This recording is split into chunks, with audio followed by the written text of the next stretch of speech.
The winds howled across Research Station Omega-7, their bitter song echoing through the frozen wasteland of Antarctica. Commander James Rivera adjusted his thermal suit as he made his final rounds before the facility shut down. The international scientific community had deemed the station too costly to maintain, especially after the recent first contact with the Ketheri species had shifted humanity's focus to the stars. Final sector check complete. Control, Rivera reported through his comm unit. Just need to verify the East Wing's containment protocols. Copy that, Commander. You're our last man on site. Make it quick. Storm's intensifying. Rivera trudged through the empty corridors, his footsteps echoing in spaces once filled with the buzz of human activity. The East Wing had housed their xenobiology labs, where researchers had studied samples of alien microorganisms provided by the Ketheri during their initial diplomatic exchange. Now, like the rest of the station, it stood abandoned and cold. A crash from one of the laboratories broke the silence. Rivera's hand instinctively moved to his sidearm. Control, picking up movement in Lab E4. Going to investigate. Negative, Commander. Evacuation protocols. Could be a compromised specimen containment. Have to check. The laboratory door was ajar, frost crystallizing along its frame. Rivera drew his weapon and pushed it open, sweeping his tactical light across the room. Equipment lay scattered across the floor, and one of the ventilation grates hung loose from the ceiling. That's when he saw it, a figure huddled in the corner, wrapped in what appeared to be ceremonial robes now torn and frozen. The being's scaled skin had taken on a pale blue tinge, and its elongated fingers trembled as they clutched at the fabric. A Ketheri. Rivera had seen their kind during diplomatic broadcasts, but never in person. They were supposed to be proud, powerful beings with iridescent scales and perfect posture. This one looked broken. I've got a Ketheri civilian, Rivera reported, holstering his weapon. Injured, possibly hypothermic, requesting immediate medical evacuation. The Ketheri's head lifted, revealing eyes clouded with pain. The universal translator in Rivera's suit crackled with the weak transmission. I am defective, unworthy. Rivera knelt beside the alien, already pulling out his emergency heat pack. Like hell you are. I'm Commander James Rivera, Human Earth Forces. I'm getting you out of here. No, the Ketheri tried to push his hands away. The gathering. They judged correctly. My genetic sequence. Flawed. Cannot regulate temperature like others. Weakness. Must be purged. Rivera activated the heat pack, pressing it gently against the alien's core. That's not weakness. That's just being different. And out here, different isn't a death sentence. The Ketheri's eyes focused on him with desperate intensity. You do not understand. I am Nixus, former biomedical overseer. I helped perfect our genome. When my own flaw manifested, example had to be made. They left you to die because you can't handle the cold. Rivera felt anger rising in his chest. That's not perfection, Nixus. That's cruelty. Our way for millennia. Nixus' voice weakened. Control, prep the medbay. Full quarantine protocols. Rivera began carefully lifting the alien. And get me a direct line to Coalition Command. They need to know what's happening here. Commander, Control's voice crackled with concern. This could cause an interstellar incident. The Ketheri were clear about their sovereignty over their citizens. Rivera looked down at Nixus, seeing not an alien but a living being who had been discarded like faulty equipment. Then let's cause an incident. Because if this is what their perfection looks like, humanity needs to show them a better way. As he carried Nixus through the howling storm toward the station's medical facility, Rivera felt the alien's trembling gradually ease. Whether from the heat pack or from simple human contact, he couldn't tell. But in that moment, as snow and ice raged around them, something profound was changing. Not just for Nixus, but for the future of human-Ketheri relations. In the distance, the evacuation shuttle's engines roared to life, its lights piercing the Antarctic darkness like a beacon of hope. Rivera tightened his grip on his unusual charge, knowing that his decision would have consequences far beyond this frozen wasteland. But as Nix's breathing steadied against his chest, he knew it was worth whatever price he might have to pay. The story of the defective Ketheri and the human who defied an alien empire to save her was about to begin. The quarantine bay of Coalition Medical Station Alpha hummed with activity as Rivera watched Nixis through the observation window. 2 weeks had passed since their escape from Antarctica, and each day brought new revelations about both the Ketheri and their unforgiving society. Her core temperature has finally stabilized, Dr. Harrison reported, sliding her tablet across the conference table. The genetic variation in her thermal regulation system is fascinating. In a different environment, it might even be advantageous. Rivera studied the medical readouts. Advantageous how? Her metabolism adapts more quickly to temperature changes than typical Ketheri. In moderate climates, she'd use less energy than her peers. It's not a flaw. It's an adaptation that could be beneficial on different worlds. A bitter laugh came through the room's speakers. Nixis had learned to use the communication system, and her grasp of human language improved daily. The gathering would never accept such reasoning. Variation is weakness. Weakness must be eliminated. Rivera pressed the intercom. The gathering isn't here. You are. And you're getting stronger every day. Inside the quarantine chamber, Nixis stood from her bed, her movements still careful but more assured than before. The iridescent scales along her neck flickered with colors that Rivera had learned indicated deep thought. You still don't understand, Commander. My existence threatens everything the Ketheri have built. Our unity, our strength, our purpose, all rest on absolute conformity. Then maybe it needs to be threatened, Rivera countered. Any system that throws away lives because they're different isn't worth preserving. Dr. Harrison cleared her throat.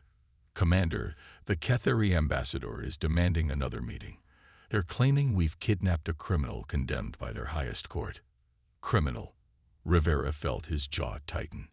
Her crying was being born different. Tell them I'll meet tomorrow. And Nixis is coming with me.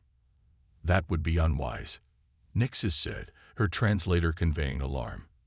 The sight of me, alive, treated with dignity, it would be seen as an insult to their authority. Good.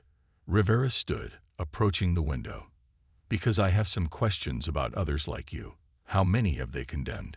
How many could have been saved? Nixis's secondary eyelids flickered, a sign of distress. You don't understand what you're risking, Commander. The Ketheri fleet can't touch us without risking war, Rivera finished. And somehow, I don't think they want that. Not over someone they considered worthless enough to abandon. The room fell silent except for the soft beeping of medical equipment. Finally, Nixis spoke again, her voice carrying a weight Rivera hadn't heard before. There are others, many others, some with imperfect temperature regulation like mine, some with varying scale patterns, some whose minds work differently. All disposed of. Dr. Harrison gasped softly. You mean they're all? No. Nixis's colors shifted to deeper, darker hues. Some found ways to survive. Hidden communities in abandoned mining colonies, deep space stations, anywhere they can escape detection. I helped some, before my own flaw was discovered. Rivera pressed his palm against the glass. Then they need to know they're not alone anymore. That there's another way. The gathering will never change, Nixis insisted. Maybe not, but their people might, if they see an alternative. Rivera turned to Dr. Harrison. Prepare a full medical report on Nixis's condition. I want proof that these flaws they're so afraid of are just natural variations, maybe even advantages they're too blind to see. As if in response to his words, Nixis's scales rippled with a pattern Rivera had never seen before. Bands of bright, shifting colors that seemed to pulse with emotion. Dr. Harrison quickly made notes on her tablet. Commander, Nixis said softly, what you propose, It could shatter my entire civilization. Rivera met her gaze steadily. Sometimes things need to shatter so they can be rebuilt better. You taught me that your people value strength above all else. Well, it takes more strength to change a broken system than to submit to it.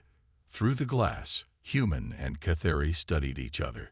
Two beings from vastly different worlds, united by a simple truth, that compassion could be the most revolutionary force in the universe. Tomorrow then, Nixis finally said, her colors settling into a determined pattern. We will show the ambassador what strength really means. As Rivera left the medical station that evening, he received an encrypted message from his coalition contacts. More reports were coming in, of Cathari escape pods found in distant sectors, of distress calls from those marked for disposal, of a growing underground movement questioning the gathering's harsh laws. The storm they were about to unleash wouldn't just change Nixis's life. It would reshape the relationship between two species and challenge the very foundations of Cathari society. And it had all started with a simple choice: to see value in someone that others had deemed worthless.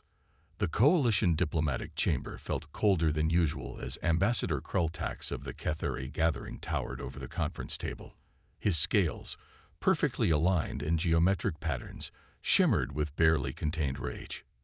"This is an outrage," he hissed, the universal translator struggling to contain the fury in his voice. "You harbor a condemned deviant, interfere with our sacred laws, and now demand an audience."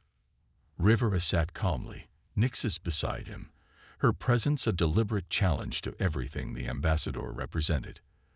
The past week's preparation had led to this moment, and he could feel the tension crackling in the air like static before a storm. Sacred laws. Rivera kept his voice level. "Let's talk about what's really sacred, Ambassador. Life. Potential. Diversity. The very things your gathering seems determined to destroy." Krultax's secondary eyelids flickered rapidly. "You dare lecture us? Our civilization has achieved perfection through careful cultivation of our species. Each deviation threatens the whole. It is not cruelty. It is necessity." "Is it?" Dr. Harrison stepped forward, activating the holoprojector. Images of genetic sequences filled the air between them. "Our analysis shows that what you call deviations are natural adaptations. Nix's temperature regulation variant. It would make your people more adaptable to colonizing different worlds. You're not pursuing perfection. You're limiting your own evolution." The ambassador's scales darkened. "The human speaks of things she cannot understand.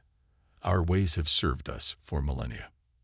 "Your ways are killing innocent people," Rivera countered, standing. "And not just Nixis. We found others, Ambassador. Hundreds of them, surviving in the shadows of your perfect society, each with gifts you were too blind to see." Nixis rose beside him, her voice clear and strong. "I am living proof of your failure, Krultax, not because I am imperfect, but because I survived. Because these humans saw value where you saw only weakness." The ambassador's hand slammed against the table. "You were judged and found wanting. Your continued existence mocks our most sacred." "She exists," Rivera cut in, "because she deserves to exist. Because every living being deserves that chance, and we're giving that chance to any other Cathari who seeks it." A dangerous silence fell over the chamber. When Krultax spoke again, his voice carried the weight of threat. "You would risk war over these defectives. We would risk war to prevent genocide." Admiral Chen interjected from her position at the head of the table. "The coalition has voted. We are establishing a sanctuary program for any Cathari seeking asylum from genetic persecution. This isn't a negotiation. It's a notification." The ambassador's scales shifted to deep crimson. "You cannot." "We already have," Rivera said firmly. "While we've been talking, the first transport of refugees has already departed from the mining colonies. 300 of your people, Ambassador. 300 lives you would have thrown away." Nixis stepped forward, her own scales displaying a pattern of fierce determination. They call themselves the diverse Krultax, and they carry a message for the gathering. We will not die. We will not hide. We will show our people that there is strength in difference. The ambassador's composure finally cracked. You would destroy everything we have built. Generations of careful breeding, of genetic refinement. No, Rivera interrupted. We're giving your people a choice, something your perfect society never did. Admiral Chen rose. This meeting is concluded, Ambassador. You'll find our formal declaration of the Sanctuary Program has been transmitted to your government. We expect no interference with refugee transports. As Krultax stormed out, his guards falling in behind him, Rivera felt Nyxus trembling slightly beside him. Not from fear, he realized, but from emotion. There will be consequences, she said softly. There already are, he replied, showing her his datapad. Messages were flooding in from across Cathari space, young ones questioning their leaders, parents protecting children who would have been condemned, scientists sharing suppressed research about genetic diversity. We've started something, haven't we? Nyxus's scales rippled with hope and uncertainty. No, Rivera smiled. You started something, by surviving, by showing that different doesn't mean wrong. Everything else. That's just people finally seeing the truth. Later that night, as they watched the first refugee transport dock at Coalition Station Alpha, Rivera thought about how change often came from the most unexpected places. A single act of compassion in an Antarctic research station had sparked a revolution that would reshape an entire civilization. The price of mercy, it seemed, was the transformation of everything it touched.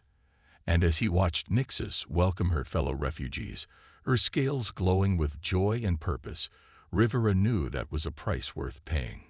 The storm they had feared was coming, but it wasn't one of violence.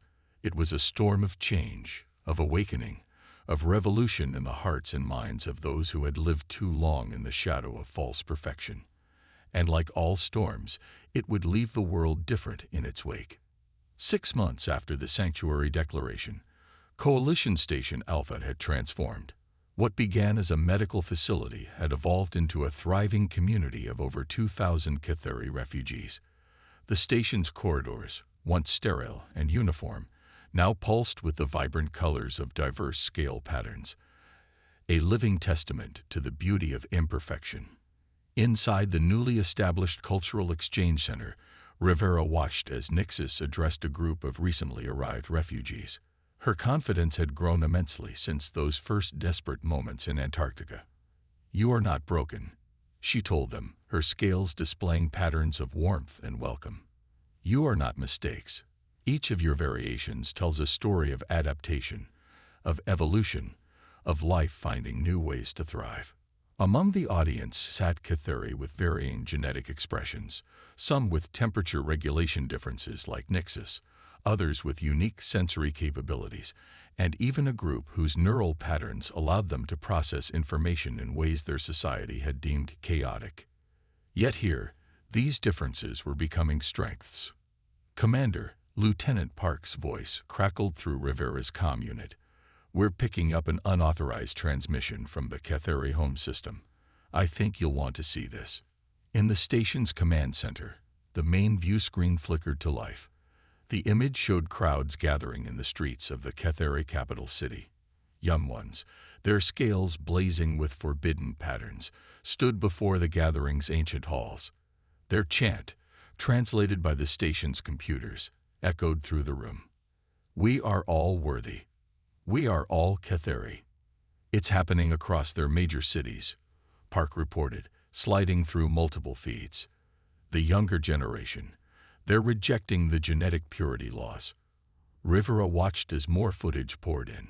Cathari scientists publicly sharing research about the benefits of genetic diversity. Parents protecting children who would have been condemned. Military officers refusing to carry out disposal orders. Get Nyxus up here, Rivera ordered.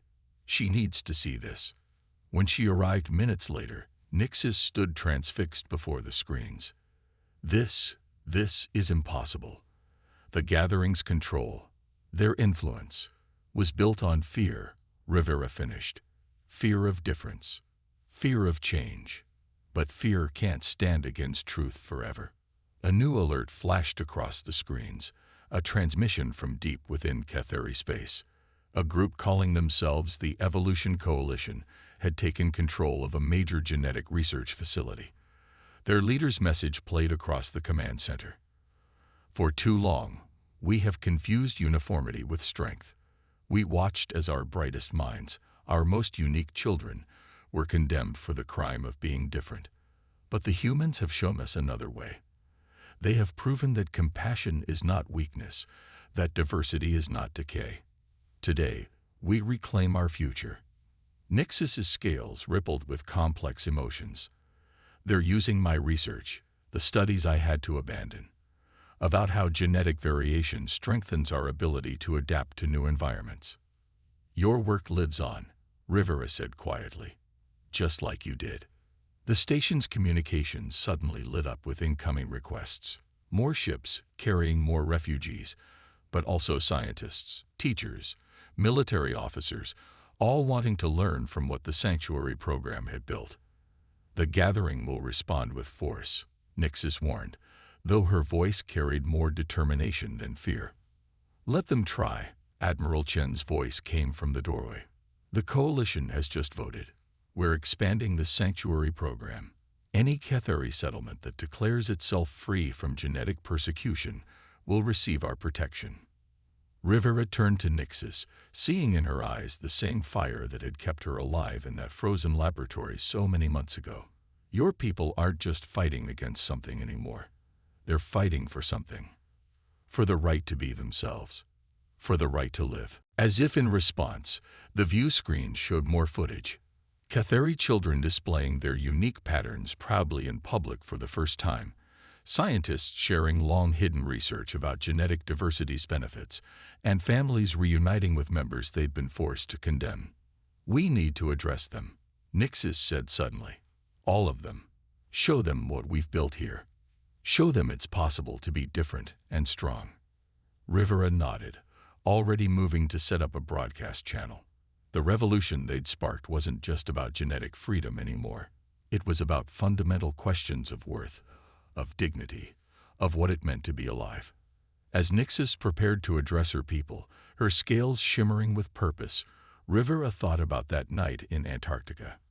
How a single choice, to see value where others saw none, had set in motion changes that would reshape an entire civilization. The revolution of the rejected had begun, and its message was spreading across the stars, carried by those who had dared to survive, dared to be different, dared to show that true strength lay not in perfection, but in the courage to be oneself. 1 year after the first sanctuary was established, the observation deck of Coalition Station Alpha offered a breathtaking view of history in the making. Ships from across Cathari space hung in lunar orbit, their hulls bearing the new symbol of the Evolution Coalition, a spiral of diverse scale patterns representing growth through difference. Rivera stood beside Nixus as they watched the diplomatic vessels dock. Ready for this? Her scales shifted through patterns that would have been forbidden a year ago. Beautiful, complex swirls that spoke of both strength and vulnerability. I never imagined this day would come. The gathering. Agreeing to negotiate. They didn't have much choice, Rivera observed. Half their worlds have declared independence. Their perfect system is falling apart. The station's main conference chamber had been transformed for this historic meeting. Representatives from both traditional Cathari society and the Evolution Coalition would sit together for the first time, with coalition mediators ensuring peaceful dialogue. As they entered, Rivera noticed how the two Cathari factions unconsciously separated themselves, the gathering's delegates with their rigid, uniform patterns, and the Evolution Coalition displaying their natural variations proudly. Between them sat Admiral Chen and the Coalition diplomatic team. High Elder Vexthor, leader of the gathering, spoke first.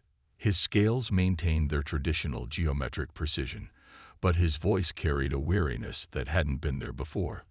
We have come to discuss terms. Terms. Nixus stepped forward, her voice clear and strong. This isn't a surrender, Elder. This is an awakening. The main screen activated, displaying data from the past year. Mortality rates dropped by 60% in regions that had abolished genetic persecution.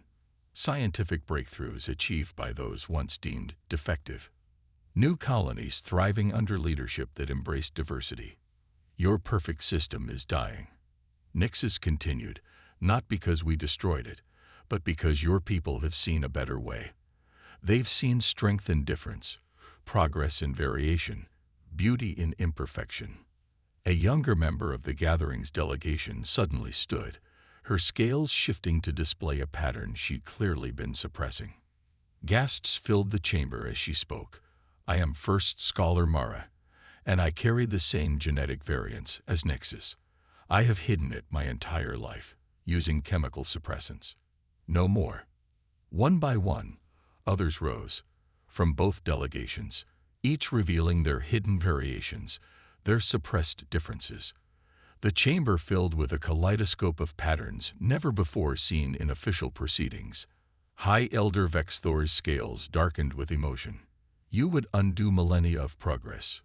This is progress, Rivera interjected firmly. Look around you. Your people aren't just surviving now. They're flourishing. Every variation you tried to eliminate has brought new insights, new capabilities, new ways of thinking. Dr. Harrison stepped forward with the final research results. The genetic diversity in free Cathari populations has increased their adaptability to new environments by 300%. They're healthier, more innovative, and demonstrably stronger as a species.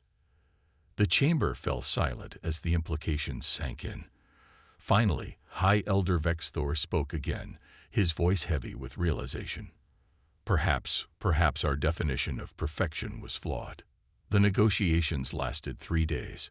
When they concluded, the agreement was both simple and revolutionary. All genetic persecution would end.